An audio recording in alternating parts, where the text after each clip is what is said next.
Okay, so here we are live once again, allegedly. Let's see if the picture shows up. So yeah, I wasn't sure 100% if I was gonna do an episode today. This picture still hasn't shown up. Where's the? There we go. There we go. All right, so I wasn't sure if I was gonna do an episode today because I got to go into work early, but I woke up just with enough time to go ahead and do an episode, and I know I'm not going to do an episode tomorrow. So, depending on if I can get up on Thursday, if I'm not too exhausted, uh, uh, Thursday, which will be the next episode, I would like to go ahead and start opening the 3 clawful figures that I have to open up. Toy Bonnia says March 31st, 2026. That is correct. And that is also the title of an old Superman comic book story where it was their Spot the Goof kind of comic book story. It was entitled The Night of March 31st. And it starts out on the night of March the 31st, but then Superman goes home and goes to sleep. So you know what happens the day after that. And then everything's just a bunch of crazy stuff happening. And kids were supposed to basically write in a list of all the goofs in the story, goofs, and basically say everything that was wrong in the story. And it was the big goof off contest or something, I think they called it. But yeah, so I'd read that one when it was reprinted in the greatest Superman stories ever told. That's where I know it from. But yeah, that one was a classic. Got some good Kurt Swan, George Klein artwork. Pretty much of the same era of the strange the Strange Lives of Superman figure that I opened. Yep, April Fools. That's right. So yeah, today I decided, since this is going to be a one-off episode, definitely, no matter what I open, I decided I'd probably go ahead and open one of these Masterverse figures that I got for cheap when they were on sale at Walmart, and I never got around to some of them. I never got around to buying, for whatever reason. We'll talk more about why I never bought this guy, but he would be the third of the 3 figures in this assortment. And I opened Evil Lynn a while back because I got her like when they first came out, and I kind of sat on the other 2, and I wound up getting them for sale prices anyway, so it's probably a good thing that I did. But this is Fisto. There he is with the more vintage style head, but you can see in the package he's got this other head with the longer hair and the beard. And as usual, we got some Easter eggs on the package here for fans, which is the demons that they fought in the Mask of Power mini comic, which I believe was the first mini comic in which Fisto ever appeared. Had some really nice Alfredo Alcala artwork, so it makes sense that they would have those creatures fighting He-Man and Fisto. Real quick, I want to look something up because I meant to do this before. Masterverse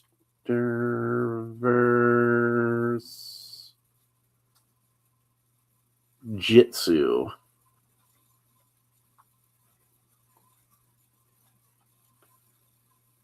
And for whatever reason, it didn't delete all of what I typed before. Okay, so yeah, I wanted to have a look at the Masterverse Jitsu figure, which I don't have. He's fairly cheap, so I might try to pick him up at one point. Mainly, I wanted to see his sword, because I was thinking maybe this was the sword that came with Jitsu, but it's not. This sword is a little bit more like a katana than the one that usually Fisto comes with. Usually Fisto comes with a recolored version of Triclops sword, so like one of those, but purple instead of green. And I figured they probably could have reused, one of the Masterverse Triclops swords, but instead he's got what looks like to be a new sword. I was almost, like I said, thinking it might have been a repaint of Jitsu's sword, since it is a little more katana-esque. I always kind of figured the reason they had Fisto come with a sword in the first place was he was supposed to be like him and Jitsu were kind of supposed to be arch nemesis of each other. So that's I've kind of figured that was why they did that. But yeah, it is a little more sort. We'll get a closer look at it when we open it up. But there we got some.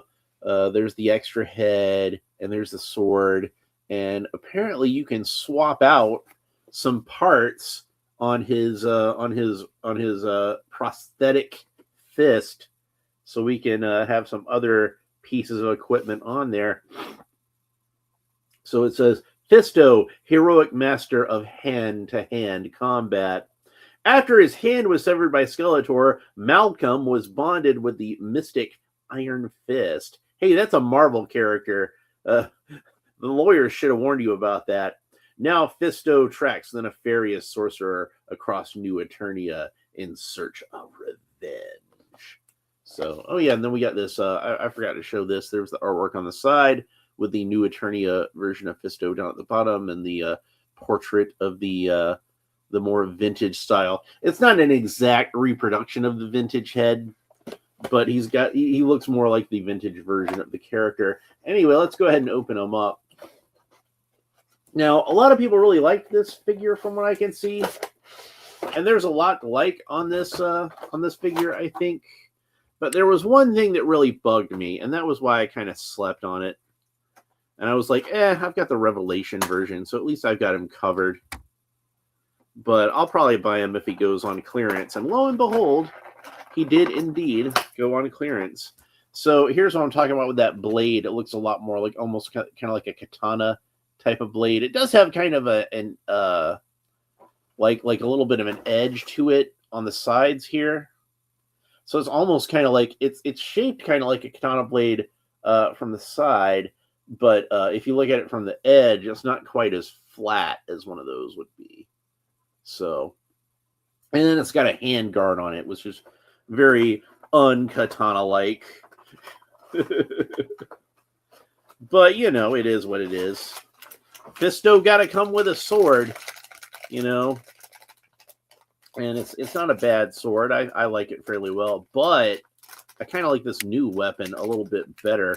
Let's see if I can get it out of here without spilling any of these extra hands. And we got a big old war hammer. And this side of it looks kind of like Man-at-Arms' mace, which I kind of like because they retconned it on the 2000X version so that Man-at-Arms and Fisto were brothers. What I don't buy is the idea that Fisto is Teela's father. I'm not buying into that. Man-at-Arms very clearly told us on the Filmation cartoon that Teela's father gave his life for Eternia, and Fisto is still alive. So it can't be Fisto. So, and there's an extra hand. It's a gripping hand. And here is that secondary head that looks a little more like the toy, the original toy. He's not quite as ginger, though. His hair isn't quite as red as that original Fisto figure. That's a little disappointing. Just a little disappointing. And then we got the figure itself. And, of course, he's held in here by just, like, a whole bunch of rubber tabs that we're going to cut off. Get all these rubber tabs off of here. That one looks like it might be a little easier to get from the front. The tabs themselves are in odd places, and the band seems a little loose. And he's got one around this arm. Can I get it from this side? I think I'll go over to the other side. There we go. And I don't think there's one around the waist, which is good, because like that way I don't have to worry about it leaving any markings on there. And then we got him out of the package.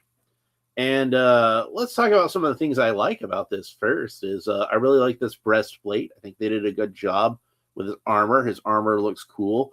The colors look cool. It's got a nice, deep purple. You can see it's got like a metallic purple on his belt. and on his bracer and on his armor. All looks really cool. Then he's got purple at the trim of his boots. And then the rest of the boots look like they're kind of a dark brown with an even darker brown, maybe even black for the wraps. I can't tell if it's dark brown or if it's black because it's kind of blending in together. And then, of course, excuse me, it's early in the morning for me still. And then, of course, we got some kind of dark silver, almost gunmetal for the rest of the armor and for his fist and for his entire right arm. And this was something that really bugged me because Fisto isn't supposed to have like an entirely bionic arm. Like even the package, even the bio we read on the package said Skeletor severed his hand, not his arm. He's not called Armo. He's called Fisto. Like, why did they take his whole arm? That's not how that's supposed to be. And you can see that goes all the way up to the shoulder, too. He lost his entire arm. So that is incorrect. That is not how that should be. So they overdid it. He didn't need to have an entirely bionic arm. I would rather he not have an entirely bionic arm. Like that's kind of a weird choice. So it looks like Fisto's armor opens up here at the side. We'll go ahead and pull his head off because we can put the other head on here. But Fisto's armor opens up here at the side. You know, I'm surprised that they didn't give this guy like an extra belt too to get the 2000X look across, because Fisto had a fairly distinctive belt in the 2000X figure when he was called Battle Fist, because George Lucas created a character called Kit Fisto for Star Wars Episode 2, so they couldn't get the rights to call the character Fisto. Apparently they straightened that out because he's been called Fisto on every figure ever since. And he has that newer type of Masterverse torso that we've seen since Battle Armor He-Man, I think, where since the Revelation Battle Armor He-Man, where the pectorals are a little more pumped up. I like this torso better. It's the upper part of the torso anyway. The lower part, still the abs are still the same. But yeah, that's how the armor comes off. Oh, and we can see I didn't point that out before either. He's got a little bit of fur trim on the edges of the breastplate there, like at the shoulders. So that's pretty cool.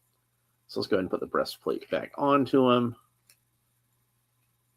Yeah, my friend Brad Taylor, friend of mine on Facebook, he's a good dude. He is a huge fan of Fisto, so he's going to be really excited, I think, when I post the pictures of this figure. He always loves seeing stuff with Fisto. So shout out to him if he sees this video, because I know you're a big fan of this character. All right, so we can get the newer head on him, or the alternate head. I say newer, but it's really more the older head, isn't it? 'Cause it's more like the classic figure. So there he looks like with that, and he does look pretty cool with that new head, with that other head. But man, I wish they'd given us a way to swap out his arm. Like, I kind of feel like, yeah, Fisto ought to not have a whole robot arm. That having been said, I think they did a nice job with it. It's nicely designed. But man, like, also, it's not as well articulated as a regular arm because it only has a single joint at the elbow. And we can see that when we try to bend it in, it doesn't even bend like a full 90 degrees. So that is very disappointing. I really feel like they should have given Fisto just like a regular arm with a big metal fist on it, because his name is Fisto, not Armo. I'm going to keep harping on that. So I'm going to go ahead and swap out the solid fist hand and try to hold on to this bracer because I don't want to lose the bracer.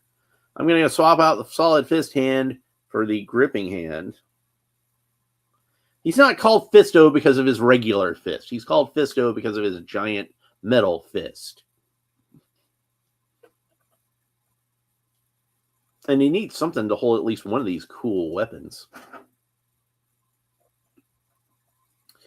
And I could put the hammer in his hand first, but I think we're going to put the sword in his hand first, so we can see how that works, how that looks on him. And there it is. There he is with the sword. So that's about as classic Fisto as this figure can get. One of the things that I like about the new Eternia figures is they tend to come with parts so that you can make them look more like their classic versions. Like whenever they do some kind of variant, where like we didn't really talk too much about this head, but he's got like a headband, kind of like the 2000X version had, and you can see they put a little more gray in his beard, which I think is a nice touch. I think that looks nice. Although, honestly, like it matches up with the gray in Randor's beard. So he almost looks more like he's Randor's brother than Duncan's, doesn't he? But, of course, we all know who Randor's brother is. And, oh, yeah, I've got the figure of that guy. So I'll be opening up that guy probably next week. I think I'll open those up next week. I got Keldor, and I got a Despara. But yeah, I like the headband. I'm not so sure about the ponytail. It's kind of up on the top of his head like he's a cheerleader or something. I don't normally see dudes have the... Maybe he is Tila's dad, because that's where Tila has her ponytail.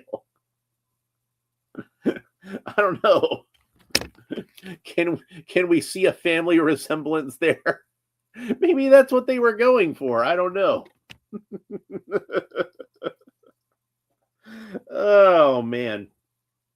We'll have a closer look at the hammer in a little bit, but I want to look at his articulation first.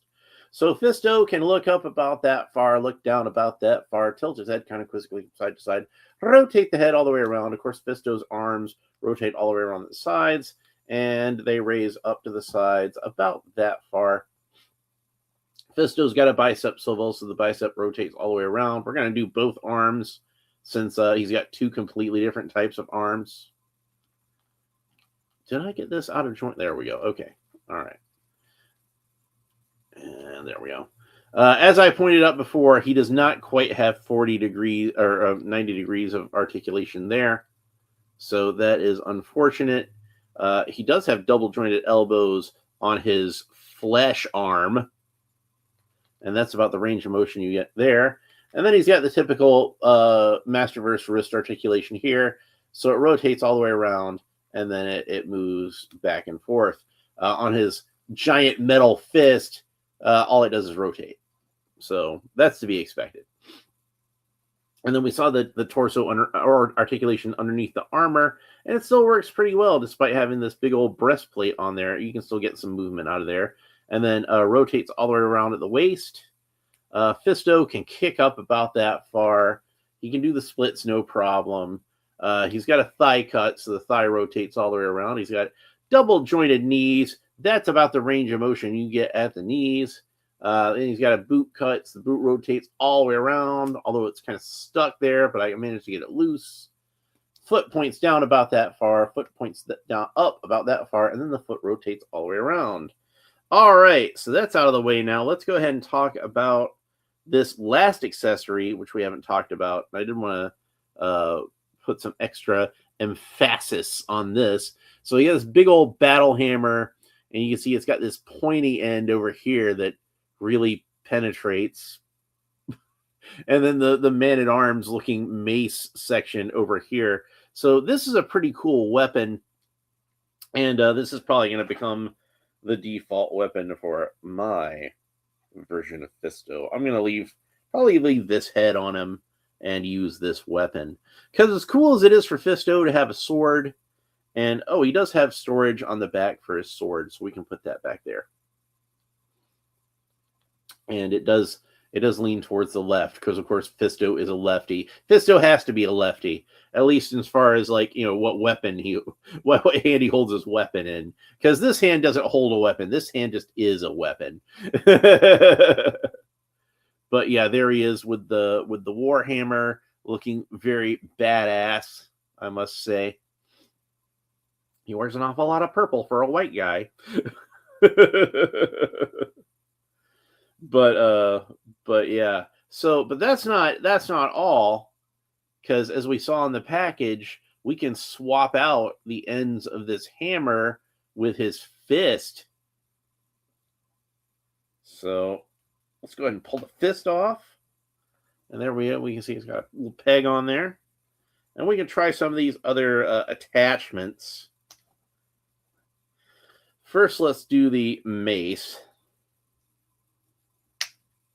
So there he is with the mace. That looks pretty cool. And don't worry, he can still use the fist on the hammer. So he can still fist you. He can still fist evil. So I don't know why you would want to swap out your giant metal fist for a mace. It doesn't really seem to me like it seems like a lateral move is what I'm saying. It doesn't seem like it would cause too much more damage either way. So it is a neat feature, though. I do really like it. I'm not trying to say they shouldn't have done it, but I do kind of feel like it's it's 6 of one, half a dozen of the other. You know what I'm saying? And then we've got this thing. Oh man.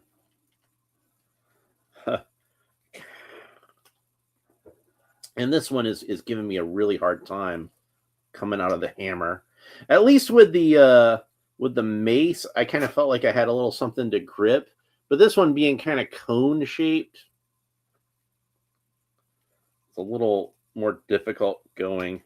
Maybe I should have left the sword off because I feel like I'm going to get it bent up or something.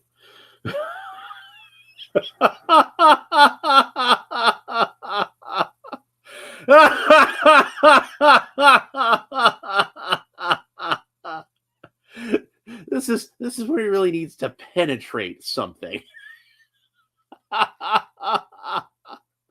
This is not a show for kids. All right. So yeah. That's a thing you can do. Hey Brad, if you're watching, what do you think about that?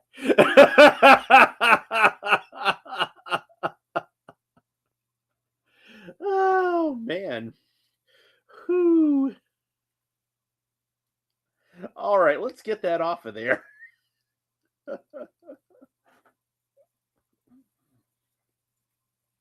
Either the good people at Mattel didn't realize what they were doing when they did that, or they realized what they were doing when they did that. I'm gonna leave it at that. Leave it at that. But yeah, I do really like this this weapon, and the fact that you can change out the pieces with his big metal fist. That's really cool. I actually really like that. So that's a neat little feature.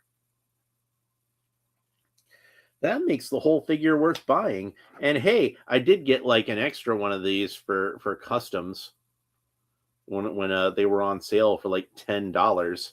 So how could I not? But so I'll have an extra one of these. I wonder how well that an Origins figure can hold this, because usually the Origins figures can't hold these weapons that well because the handles are kind of thick. But you can see the thick part of the handle is up in the middle, and down here at the bottom, he's got more of a. It's a bit thinner. So let's try it with, since I've got my custom Thunder Punch He-Man here. He'll be a good guy to use that with. And hey, look, you can even have Origins figures hold these. So if you wanted to give one to your Origins Fisto, if you got an extra one like I do, then you can totally do that, and that's really cool. So. Anyway, I think they did a really good job with this figure, despite my my nitpick about his having a fully bionic arm. I kind of feel like that's something where like he should have just had his regular organic flesh arm with with the metal fist on it. And I might be able to customize it somehow, like replace the arm with a flesh colored arm or something like that. But but yeah, other than that, he's still like a really cool figure, and I'm sure a lot of people won't mind him having a robot arm, or maybe even think that that's an improvement to the original design. Maybe you feel like he always should have had a robot arm, but me personally, like I said, I kind of feel like it was just an unnecessary change. And granted, there's a lot of things that they change when they make the new Eternia figures, because it is a new Eternia. But like I said, usually you have like some extra parts that you can swap out, and you can make it so it's closer to the vintage version. And it would have been really nice if they just really thought this robot arm was a good idea, and that they definitely should do it. If they'd have given us the option of somehow swapping out the robot arm for a more fleshy arm, and I think that would have been the best of both worlds. Regardless, I still think this is a really cool figure, and I'm glad that I eventually did wind up picking one up, even though I slept on him for a while. But also, I'm glad that I got him for $10 instead of like 25, so, or however much these were at the time. I don't think they were quite 25 yet. They started to get closer to 25 towards the end there. And I think Chronicles are at about 25, and Chronicles being the line that's going to kind of take over for Masterverse. But yeah, he turned out pretty cool, and I'm pretty happy with him. So anyway, that's it for Fisto. I hope you enjoyed this episode. If you did, please make sure that you like and subscribe, and all the fun YouTube stuff down below. Leave a comment and let me know what you think about this figure. If you stayed all the way to the very end, tell me specifically what you think about the robot arm, and if you think I'm like making a mountain out of a molehill with it, or maybe you think it's even like a better thing than the original figure, or maybe you think I'm right and they should have they should have stuck with having him with a fleshy arm. I don't know. Whatever your opinion is, but make sure if you enjoyed this episode that you like and subscribe. YouTube likes it when I say like and subscribe, so I like to say like and subscribe. The more I say like and subscribe, the more it seems like people will actually see this video, and then they will have the chance to like and subscribe. And when they like and subscribe, then more people will see the video. So it all helps out. And I like it when you leave comments, so make sure you leave a comment at the end of the video. Anyway, that's it for this one. I hope you enjoyed it. We will talk to you next time. Bye.